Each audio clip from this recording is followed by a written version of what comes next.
Ang palasyo ng Reyna. O nakakawat ako. Very good. Who's the angel? Ayan. Hello.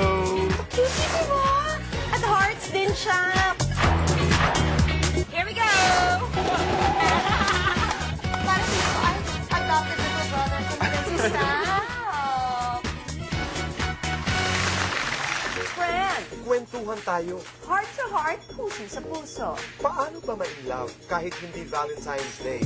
With love songs na talagang sapul sa puso natin. Together with O.J. Mariano, Mark Bautista, and Aiza Segura.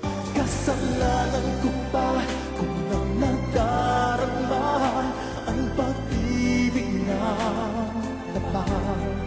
Until there's no tears left to cry, until the angels close my eyes. Tuluyan mo kong iwanan, sana'y pagbigyan ng pagkakataon.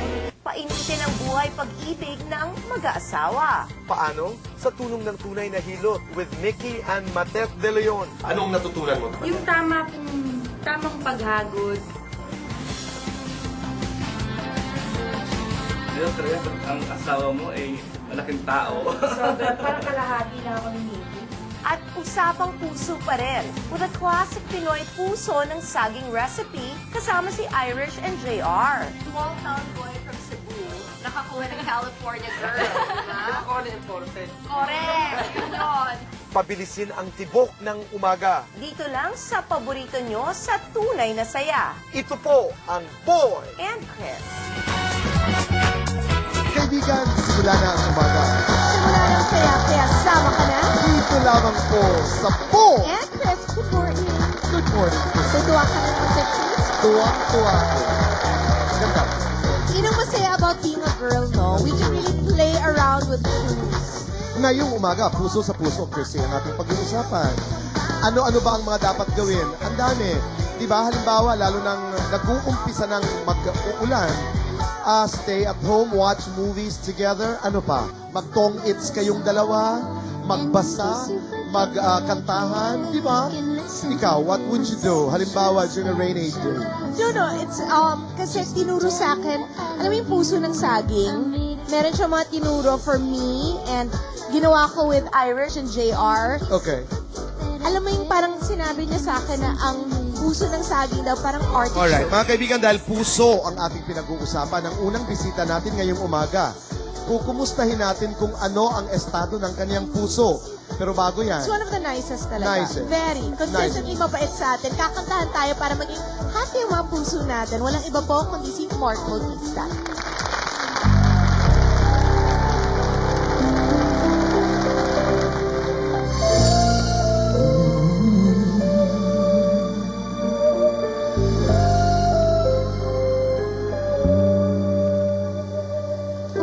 Ibang-iba ang nagdarama ng puso ko sa'yo. Hindi ko na kaya umiwas pa sa piling mo. Alam kong mayroon lang nagmamahal sa'yo. Bakit ngayon ka pa nagtagpuan sa buhay kong ito? Kasalanan ko ba kung iniibig kita? Di ko naman sinasadya ang mahalin kita. Kasalanan ko ba kung ang nadarama ay pag-ibig na naman? Mapipigil ko ba kung mahal kitang talaga?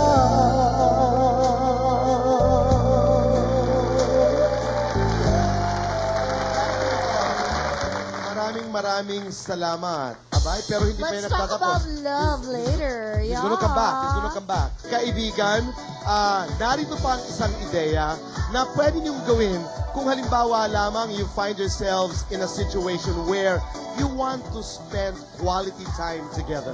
Panoorin ko na.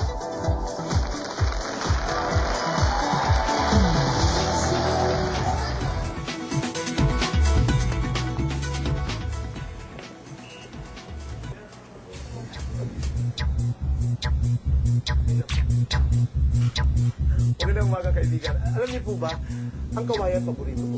Parang nakakagaan ng loob. Hindi ho ba pag sinasabi nila, dapat para kang kawayan, resilient. Hindi ba? Kung saan umiihip ang hangin ay naroon ka. Yan ang dahilan kung bakit narito po ako sa likod ng mga kawayan na ito. Dito po sa sanktuaryo. Ang sanktuaryo po ay isang lugar kung saan pwede po kayong magpahinga. Alam niyo, nung bata pa ho ako, doon ho sa Samar. Pag halimbawa ang bata ay may ubo o di kaya ay may lagnat, sasabihin ng nanay, ipahilot mo yan, baka may pilay lamang. At totoo nga, madalas ay talagang nawawala ang ubo, nawawala ang sipo, nawawala ang lagnat dahil merong healing powers ho talaga ang hilot. Malalaman din ho natin kung paano hinihilot nila ang isa't isa pag sila ay malungkot, masaya, o di kaya'y may tampuhan. Yan ang ating pag-uusapan. Pero ako'y, Matet! Miki! Magandang umaga. Magandang umaga. Good morning, Miki. Ngayong umaga, mga misis, mister, puso sa puso ang usapan natin. Pero usapan to na hindi ginagamitan ng salita. Ang gagamitin natin, kamay. Tama po, pagmamahalang ipapadama ng ating mga kamay. Paano? Sa pamamagitan po ng hilot dito sa Sanctuario Spa.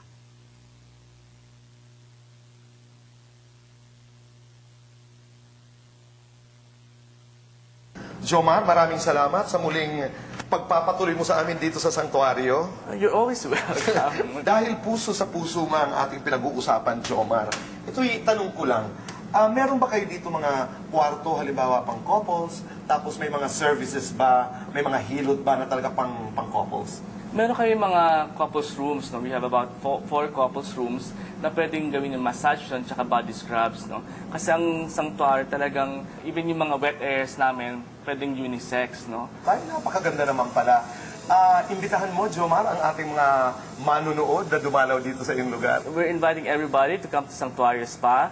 Meron kaming branches sa Malate, dito sa Canyon Woods at sa Quezon City, dito sa Esguerra Avenue. Ang mag-asawang kasama natin ngayong umaga, nauna na pala sa massage room. Hindi na yata makapaghintay maghilutan ng puso sa puso. At kasama ko si Tatay Robert, ang aming manghihilot.